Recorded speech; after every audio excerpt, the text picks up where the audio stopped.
మనతో ఒక special guest ఉన్నారు. నేను స్పెషల్ గెస్ట్ ఎందుకు అంటున్నానంటే తను నిజంగా స్పెషల్. ఒక ట్రాన్స్జెండర్, తను ఒక ఆర్టిస్ట్, తను ఒక సింగర్, ఇదని చెప్పడానికి లేదు. సో తనే మన చంద్రముఖి గారు.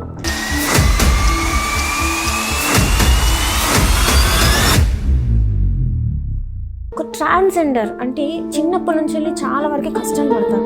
మానసికంగా ఉన్న ప్రాబ్లం కాదు, శారీరకంగా ఉన్నటువంటి ప్రాబ్లం అది. వీడేంది ఆడబట్టలోలాగా బిహేవ్ చేస్తున్నాడు, మనని శిక్షించడం స్టార్ట్ చేశారు. ఇంతవరకు నేను కొంతమందిని చూశాను, వాళ్ళు ఇష్టపడి మరి వాళ్ళని పెళ్ళిళ్ళు చేసుకొని వాళ్ళని ఎంత బాగా చూసుకుంటున్నారు. అంతా అయిన తర్వాత కొంత ఏంటంటే వాళ్ళ ఫ్యామిలీ డిస్టర్బెన్స్ వల్ల ఏంటంటే వీళ్ళతో బాగున్నా కూడా, మేల్ వీళ్ళతో బాగున్నా కూడా ఫ్యామిలీ నుంచి పిల్లలు కావాలి మాకు, ఏంటి అడాప్ట్ చేసుకోవాలి.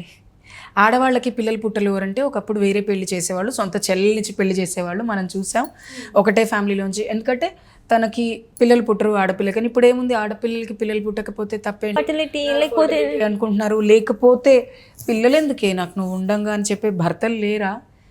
ఉన్నారు. I seen lot of parents partners like that. పిల్లలు కాదు ఇక్కడ సమస్య, డిస్క్రిమినేషన్. ఆడా మగ కానీ ఒక తేడాగాని పెళ్లి చేసుకున్నాడు నా కొడుకు అని సొసైటీ నన్ను నిందిస్తుంటే నేను దాన్ని యాక్సెప్ట్ చేయలేకపోతున్నాను కాబట్టి వాళ్ళని విడతీస్తా. తప్పేముందిరా? ఇప్పుడు నేనే ఉన్నాను, నా కొడుకు ఒక ట్రాన్స్ని పెళ్లి చేసి తప్పేముంది? వాళ్ళ మధ్య ప్రేమ. Love doesn't have gender. ప్రేమకి జెండర్ ఎప్పుడూ ఉండదు. ఇప్పుడు మనం కొంతమంది అన్కండిషనల్గా కొన్ని పెట్స్ని కూడా లవ్ చేస్తాం. People will never go for the relationship because of that pets also. అది అండ్ కొంతమంది దేవుణ్ణి ప్రేమిస్తారు, నాకు దేవుడే అన్నీ అనుకుంటారు, అది కూడా ప్రేమే. లవ్కి జెండర్కి సంబంధం లేదు. Love is an eternal thing. ప్రేమ ఎప్పుడు చాలా స్వచ్ఛమైనది. భగవంతుడు ఎలాగైతే కనపడకుండా మనని నడిపిస్తుంటాడో మన ప్రేమ కూడా మనని అలాగే నడిపిస్తుంటుంది. సో నిజమైన ప్రేమకి పిల్లలు అవసరం లేదు, ఫ్యామిలీ యాక్సెప్టెన్సీ అవసరం లేదు, ప్రేమ ఉంటే చాలు బ్రతికి. మరి చంద్రముఖికి ఎప్పుడు అమ్మ అని పిలిపించుకోవాలని అనిపించలేదా? నన్ను ఎంత మంది పిలుస్తారు అమ్మ అని, చాలా మంది ట్రాన్స్ కమ్యూనిటీ వాళ్ళని అమ్మ అని పిలుస్తారు. I'm happy with my community. అంటే అండ్ మా చెల్లెలు పిల్లలు ఉన్నారు, అండ్ మా రిలేటివ్స్లో చాలా మంది చిన్నపిల్లలు ఉన్నారు. అమ్మ అని నన్ను మా ఆయన పిలుస్తారు కదా, నాకు అది చాలా అనుకుంటే. ఇప్పుడు మీరు మంచి ఒక ఏజ్లో ఉన్నారు కాబట్టి మీకు ఏమని ఒక ఏజ్ దాటిన తర్వాత మరి మిమ్మల్ని చూసుకోవడానికి కావాలి కదా, మరి తనకి నేను అప్పటికి అంటే ఒక స్టేజ్ వచ్చాక కూడా అలాగే ఉంటాం. ఒకవేళ మా ఇద్దరికి చేత కాకపోతే we will have some poison and we will give our lives, but we don't want to depend upon any other people. మీ లైఫ్లో, మీ ఇద్దరు లైఫ్లోకి వేరే వాళ్ళని తెచ్చుకొని దేవుడు ఉంటాడు మా లైఫ్లో, ఎప్పుడు ఆయన బ్లెస్సింగ్స్ ఉంటాయి. God is there with us all the time. ఒకవేళ అంటే నేను ఇద్దరం కలిసి ఎందుకు చనిపోతాం అంటున్నాను అంటే, నేను లేకపోతే తను ఉండలేడు, తను లేకపోతే నేను ఉండలేను కాబట్టి. ఇంత ప్యూర్, ఇప్పుడు చంద్రముఖికి ఉన్నంత ప్యూర్ లవ్ అంటే మీ హస్బెండ్ పేరు I want reveal. Okay sorry for the asking your husband name. Okay, ఇప్పుడు ఎవరైతే మీ పార్ట్నర్ అండ్ మీరు ఇంత ప్యూర్గా ఉన్నారు కదా, మిగతా వాళ్ళు కూడా అంతే ప్యూర్గా ఉన్నారంటారా? ఉండాలి అని నేను కోరుకుంటాను. నేను చాలామందికి కాల్ చేసి కౌన్సిలింగ్ ఇస్తాను. If there is an issue, true love కోసం మూడో మనిషి మాట్లాడాల్సిన అవసరం లేదు. ఇద్దరి ప్రేమికుల మధ్య మూడో మనిషి ఎప్పుడు వస్తాడు అంటే మన మధ్య నమ్మకం లేకపోతే. ప్రేమ అనేది ఒక ట్రస్ట్, ఆ నమ్మకం ఎప్పుడు పెట్టుకోవాలి. మనం ప్రేమించిన వాడు ఏం చేసినా మనం ఫర్గివ్ చేయాలి. నేను చేసినా తను చేసినా క్షమించేది ప్రపంచంలో క్షమాగుణం చాలా గొప్పది. మనం ఎన్ని చేసినా చెంపలేసుకునేవాళ్ళం చిన్నప్పుడు, దేవుడు తప్పు చేశానని. దేవుడు మనల్ని క్షమించాడు అనేది మన సిక్స్త్ సెన్స్ మనకు చెప్తుంది. ఎలాగో పార్ట్నర్స్ విషయంలో కూడా మనం అలా అంతే పాజిటివ్గా ఉండాలి. We have to take care. అది ఎలా ఉండాలంటే కేరింగ్. అమ్మ కడుపులో నేనున్నప్పుడు నాన్న అమ్మని ఎంత కేర్ చేశారో, నేను బయటికి వచ్చిన తర్వాత నాకు ఒక మంచి లైఫ్ ఇవ్వాలని అమ్మ నాన్న నన్ను ఎంత చూసుకున్నారో, అలాగే మనం మన హస్బెండ్ని చూసుకోవాలి, హస్బెండ్ కూడా మనల్ని అలాగే చూసుకోవాలి. అప్పుడే రిలేషన్షిప్ స్ట్రాంగ్గా వేరే వాళ్ళ మీద ఆధారపడకుండా ఉంటాం. లైక్ అంటే ఇప్పుడు నేను కొంతమంది ఉన్నారు మన హైదరాబాద్లోనే, కొంతమంది పెళ్ళిళ్ళు చేసుకున్న తర్వాత వాళ్ళు బాధపడడం కాదు, అది వాళ్ళు సూసైడ్ చేసుకున్నారా లేకపోతే వీళ్ళు వాళ్ళని చంపేశారా అనేది తెలీదు. సూసైడ్స్ ఎక్కువ చేసుకుంటారు, ఒంటరితనాన్ని భరించారు. అంటే పెళ్ళిళ్ళు చేసుకున్న తర్వాత వదిలేసిన తర్వాత యాక్సెప్ట్ చేయడం చాలా కష్టం. ఎంత కష్టం అంటే అది అమ్మా నాన్న లేకుండా కూడా ఇంత లైఫ్ని బతికి ఇంత సర్జరీలు చేయించుకొని ఇంత ఆడపిల్ల అయినప్పుడు అమ్మా నాన్నని నేను మోసం చేశా, అబ్బాయిగా పుట్టి అమ్మాయిగా మారి. అది మోసం ఎలా అవుతుంది? అంటే నేను అంటున్నా క్యాజువల్గా అమ్మ నాన్న బాధపడుతున్నారు కాబట్టి నేను అది ఇప్పటికీ స్టిల్ వాళ్ళు బాధపడుతున్నారా? కొన్నిసార్లు అంటారు కదా, అబ్బాయి అయి ఉంటే మామ కూతుర్ని పెళ్లి చేసుకుని 4 పిల్లలు ఉంటే. అసలు మాట్లాడుతున్నారా మీ my family is always with me. So ఇక్కడ ఏం జరుగుతుంది అంటే ఒక అబ్బాయి నన్ను మోసం చేశాడు అనేది తట్టుకోవడం కష్టం. అది కూడా మోసం కాదు, ప్రేమ, అలవాటు. ప్రేమ అనేది ఏది కాదు, ఒకరికొకరు అలవాటు అయిపోవడం. డే బై డే ప్రేమ పెరుగుతుంది చూసారా, అదే ప్రేమ. ఏదో ఇవాళ ఒకరోజు సినిమాకి వెళ్ళాం, బయట ఓయూరు రూమ్లో ఎంజాయ్ చేసాము, నెక్స్ట్ డే ఇంటికి వచ్చేసాము, అది ప్రేమ కాదు. ప్రేమకి బాండింగ్ అనేది ఇంపార్టెంట్. ప్రేమకి రిలేషన్షిప్ అనేది important. Physical relationship is very rare in love, I think. After your surgery will you bleed? అంటే లైక్ ఫీమేల్ లాగా మీకు మెన్స్ట్రుయేషన్ సైకిల్ అనేది వస్తుంది? సైకిల్ అనేది ఉండదు. It's based on hormonal deficiency in body and we bleed. So sometimes ఆ బాడీలో hormonal levels imbalance పెరిగినప్పుడు, అండ్ ఇంటర్సెక్స్ పీపుల్ ఉంటారు. ఇంటర్సెక్స్ పీపుల్ ఎలా అంటే వాళ్ళకి స్త్రీకున్న పార్ట్ అండ్ పురుషులున్న పార్ట్ రెండిటితో పుడతారు. డాక్టర్ వాళ్ళకి ఏం చేస్తారంటే ఏది వీళ్ళ లైఫ్ సైక్లింగ్కి బెటరో అది ఉంచి మిగతా తీసేస్తారు. ఓకే. ఇంటర్సెక్స్ పీపుల్కి. సో అప్పుడు ఏమవుతుంది అంటే ఇంటర్సెక్స్ పీపుల్కి యూట్రస్ ఉంటుంది, ఇంటర్సెక్స్ పీపుల్కి బ్లీడ్ అవుతుంది, మిన్స్ట్రీమింగ్ అవుతుంది, అన్నీ అవుతాయి అన్నమాట. సో దీంట్లో సర్జరీస్ విషయంలో, సర్జరీస్ని బేస్ చేసుకొని చేసే సర్జరీస్లో trans people get bleeding, over bleeding అవుతుంది, స్ట్రెస్ వల్ల బ్లీడింగ్ అవుతుంది. ఎందుకంటే సర్జరీస్ ఆర్ ఫిజికల్ సర్జరీస్, అవి బోన్ వచ్చినవి కావు. ఫిజికల్గా మన బాడీలో చాలా చేంజెస్ వచ్చి హార్మోనల్ బ్యాలెన్స్ 20 to 400 ఉండాలి కొంతమందికి, 20 to 1700 వెళ్ళిపోతుంది, అప్పుడు బ్లీడ్ అయిపోతారు. బాడీలో hormonal balance will create complications after surgeries. 10 years అయిపోయిన తర్వాత సర్జరీస్ అయిపోయి 10-15 years అయిపోయిన వాళ్ళకి తెలియకుండానే బ్లీడింగ్ అయిపోతుంది. అరే వాళ్ళ డ్రెస్ తడిచిపోతుంది, చెప్పలేం. అంటే మీరు ఇవన్నీ మీకు ముందే తెలుసా? సర్జరీకి ముందు లేదు, తెలీదు. అంటే ఇదే ఎప్పుడైతే సర్జరీకి ముందు మనకి ప్రీ కౌన్సిలింగ్ ఇస్తారో then we use to get the information. But 10 సంవత్సరాల తర్వాత కదా. సో అంటే ఆపరేషన్ ముందు అయితే మీకు చెప్తారు, కానీ ఫస్ట్ మీకు ఇదే కావాలనిపిస్తుంది, ఆడపిల్లలాగా ఉండాలనిపిస్తుంది కదా. నేను ఆడపిల్లలాగా ఉన్న దీనికి ముందు మాత్రం మీకు బ్లీడ్ అవ్వదు?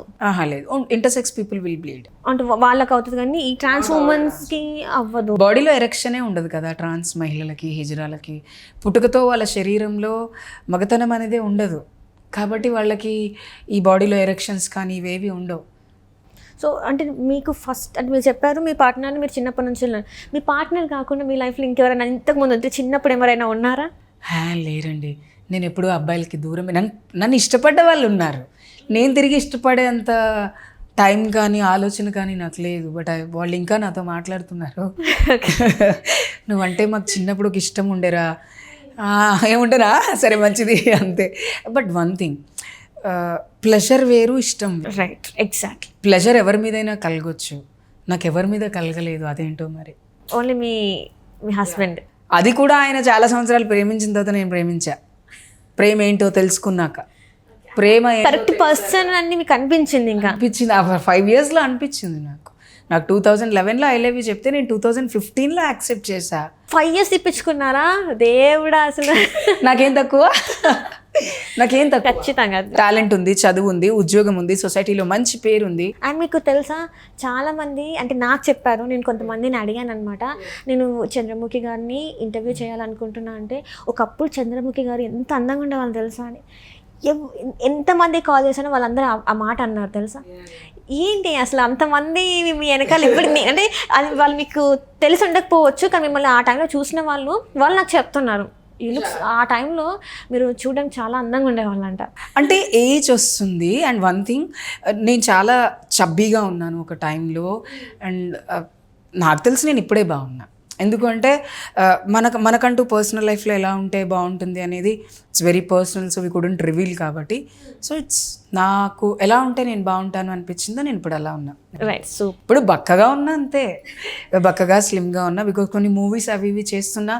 సో మనం చేస్తున్న పనిని మనం ఎలా ఉండాలి అని వాళ్ళు డిమాండ్ చేస్తే we use to do that. Right. ఇప్పుడు మీరు మూవీస్ అన్నారు కాబట్టి మీ మూవీ ఇండస్ట్రీలో ట్రాన్స్ ఉమెన్కి ఎలాంటి రెస్పెక్ట్ ఉంది అసలు? మంచి రెస్పెక్ట్ ఉంటుంది. నిజంగానా? అసలు బిల్కుల్ సెట్స్లో ఎవరు మనల్ని గెలకరు, ఎవరు కమిట్మెంట్లు అడగరు, ప్రతి ఒక్కళ్ళు దీవించండి అంటారు. డైరెక్టర్ దగ్గర నుంచి ప్రొడ్యూసర్ వరకు మీరు దీవించండి అమ్మా, మీ దీవెన మంచిగా ఉంటుంది, మీరు మంచి సినిమా తొందరగా రిలీజ్ అయ్యి మంచిగా ఉండాలని చెప్పి దీవించే. బికాస్ నా ఫస్ట్ డెబ్యూ తేజ సార్తో చేశాను నేను సినిమా. నేనే రాజు నేనే మంత్రి సినిమాలో నేను రానా గారితో 10 days వర్క్ చేశాను. నేను రానా గారి టీంలో ఉంటాను, నేను ఎమ్మెల్యే దాంట్లో, నేను ఎమ్మెల్యే. అండ్ నా పేరు కూడా కరెక్ట్గా చంద్రముఖి అనే పెట్టారు ఆ సినిమాలో. And I'm very happy. Sir నాకు కాల్ చేస్తే ఎవరు, నేను తేజ. ఏ తేజ? ఎంత రూడ్గా మాట్లాడారు. నేను స్టూడియోకి వస్తామంటే స్టూడియో లోపలికి మమ్మల్ని రానివ్వరు అన్నా నేను 2016లో. నేను స్టూడియో బయటకు వచ్చి నేను తీసుకొని వెళ్తాను రా అన్నారు. ఆడిషన్ కాదు, just he want to talk. అంటే ఇదంతా ఆడిషన్ కోసం, ఆడిషన్కి ముందు కాల్? ఆడిషనే లేదు నాకు, డైరెక్ట్గా నాకు నువ్వు ఈ క్యారెక్టర్ చేస్తున్నావు అంతే అన్నారు. అంతే, నాకు ఇంకేం చెప్పలేదు. Because I'm classical dancer. Sir నా ఇంటర్వ్యూస్ చూసి నన్ను పిలిచారు యూట్యూబ్లో. ఇన్ని అసలు మల్టీ టాలెంటెడ్ కదా అసలు. పిలిచారు సినిమా చేసేటప్పుడు, చంద్రముఖి నువ్వు ఏడవగలవా అని అడిగారు. మీరున్నారు కదా సార్ చెప్పడానికి అని అన్నా. Fine, you are in my movie. Sign చేసేసి షూట్ ఉన్నప్పుడు నీకు మేనేజర్ గారు కాల్ చేశారు. మేనేజర్ రాజు అని ఉండేవాళ్ళు, సురేష్ ప్రొడక్షన్స్లో చాలా ఇయర్స్ నుంచి ఉన్నారు. Very very very very very good manager. ఆయన ఇప్పుడు లేరు, కరోనాలో. అమ్మా తల్లి ఎక్కడున్నావు అమ్మా, షూటింగ్ ఉంది అనంతపూర్కి, సాయంత్రం టికెట్స్ అవి వచ్చేస్తాయి, బయలుదేరుతున్నావు కదా? బయలుదేరుతున్నాను బాబాయ్ అని పిలిచేదాన్ని. ఆ సినిమా అయిపోయిన తర్వాత నేను వరుసగా ఒక 4-5 సినిమాలు చేశాను. ది బాయ్ అని, డిగ్రీ కాలేజ్ అని. ఇప్పుడు రీసెంట్గా ఐ బీన్ పీపుల్స్ మీడియాలో ఒక సినిమా చేశాను, వైజయంతి బ్యానర్లో ఒక సినిమా చేశాను, అండ్ నెట్ఫ్లిక్స్ ఓటీటీలో ఒక సినిమా చేస్తున్నాను. నాకు మూవీస్ ఈజ్ లైక్ ఒక employment source for community. Super కదా అసలు. అంటే మిమ్మల్ని చూసి, అంటే మిమ్మల్ని ఫాలో అయ్యే వాళ్ళు ఎవరైతే ఉన్నారో, మీ నెక్స్ట్ జనరేషనే కావచ్చు, నెక్స్ట్ వాళ్ళ. బట్ ద ప్రాబ్లం ఏంటి అంటే వాళ్ళు కంఫర్టబుల్ విత్ మీ మోర్. నేను ఒక్కొక్కసారి ఏదైనా సినిమాకి వేరే వాళ్ళని రిఫర్ చేస్తే, make your dates and time Chandra please, నాకు నువ్వే కావాలి, వేరే వద్దు. అంటే చెప్తున్నాను కదా, ఈ భయం అంటే ఎలా బిహేవ్ చేస్తా, ఎలా బిహేవ్ చేస్తా. లిటరల్లీ నేను ఒక పెద్ద స్టార్ మూవీ చేశాను. ఇలాగా నా ముందు ఒక చాలా పెద్ద స్టార్, ఇంటర్నేషనల్ స్టార్ దీపికా పడుకునే గారు నించొని ఉన్నారు.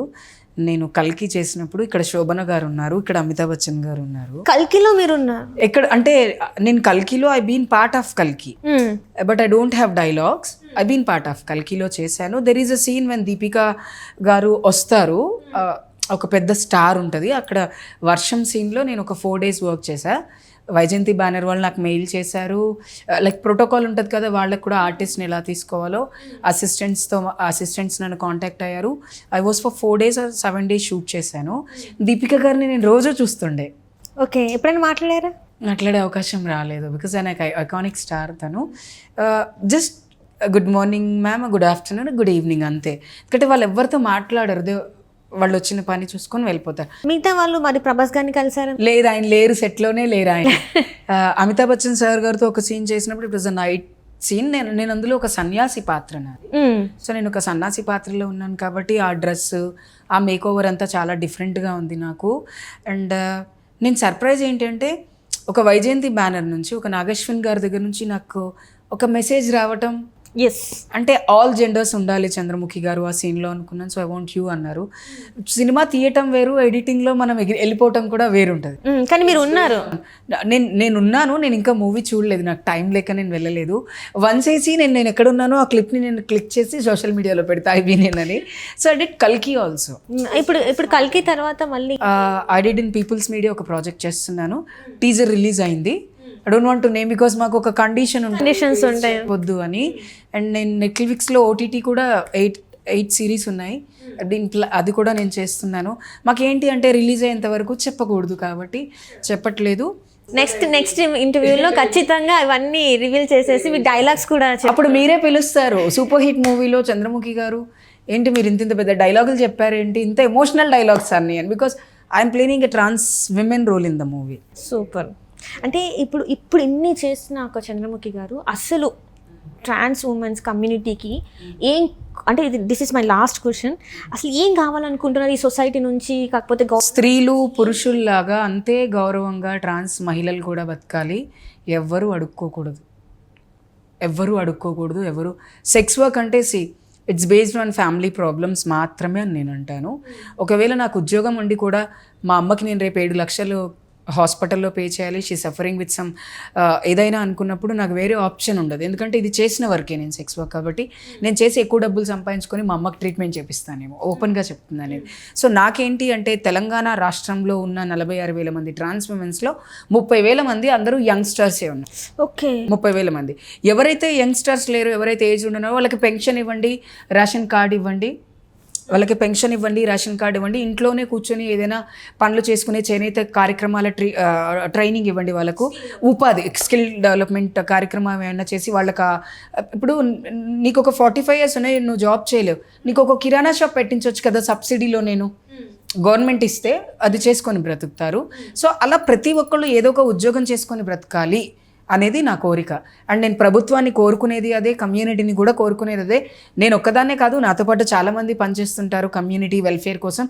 సో మేమందరము కలిసి కమ్యూనిటీని ఒక మంచి గౌరవప్రదమైన ఒక పొజిషన్లో చూడాలి అనుకుంటున్నాను. రైట్ అండి. దానికోసమే నేను స్ట్రగుల్ చేస్తున్నా. Still my last breath I work for my community. Super super.